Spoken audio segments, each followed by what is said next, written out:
Hey everyone, it's December 4th, and that means that if today is your birthday, you share it with serial killer Cesar Francesco Barone, who murdered at least 4 victims in the early 1990s. And that is him right up there. And if it's loud, I'm at Los Angeles Comic-Con, so too bad.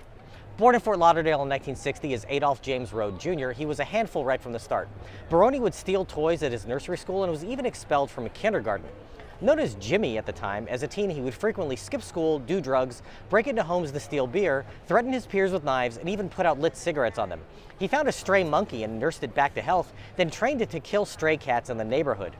Barone sexually assaulted his stepmother in 1977 and was sent to prison for the first time for burglary that same year. Released in 1979, he attacked his elderly neighbor the following year, sexually assaulting and strangling her to death. There wasn't enough evidence to try him for the murder, but 6 months later he was arrested for choking and beating his own grandmother with a rolling pin before stealing $10 from the woman. She had difficulty testifying and he was acquitted. But in 1981, he was caught burglarizing a home and was sent to state prison. After an attempted escape and attack on a guard, Barone was sent to the same facility housing Ted Bundy in 1986. The two were located in adjacent cells for a couple months, and he boasted to other inmates that they had become friends. At Bundy's suggestion, he began corresponding with women who had placed personal ads in a Washington newspaper. When he got out, he attempted to get a fresh start in life, moving to the West Coast and changing his name to Cesar Barone, and married one woman who he had met through an ad while in prison.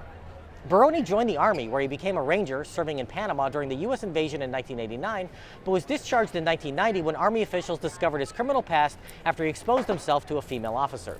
He moved to Oregon, where he resumed his criminal behavior, sexually assaulting and murdering a 61-year-old woman in her home in 1991. The next year, he shot a nurse, then raped her before shooting her again in the head at point-blank range, killing her.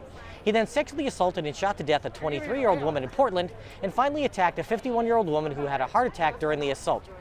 Barone was picked up for burglary and bragged to other inmates about his murders. Jailhouse informants passed that on to investigators, who then were able to build a case to tie him to his victims. He was convicted of 4 murders, receiving the death penalty. At that time, prosecutors in Florida sought to prosecute him for the murder of his neighbor decades earlier. But with him already sentenced to death, they decided to let the process in Oregon play out on its own. Barone died from cancer in 2009 while on death row, never having given a full account of all his activities, so it is believed he was responsible for more than the 5 deaths that are attributed to him. If this is your birthday, I hope you have a great day. Leave me a comment so I can wish you a happy birthday. If you know someone whose birthday it is today, send them this video so they can find out all about their birthday twin. And to Cesar Francesco Barone, I say, happy birthday, you bastard.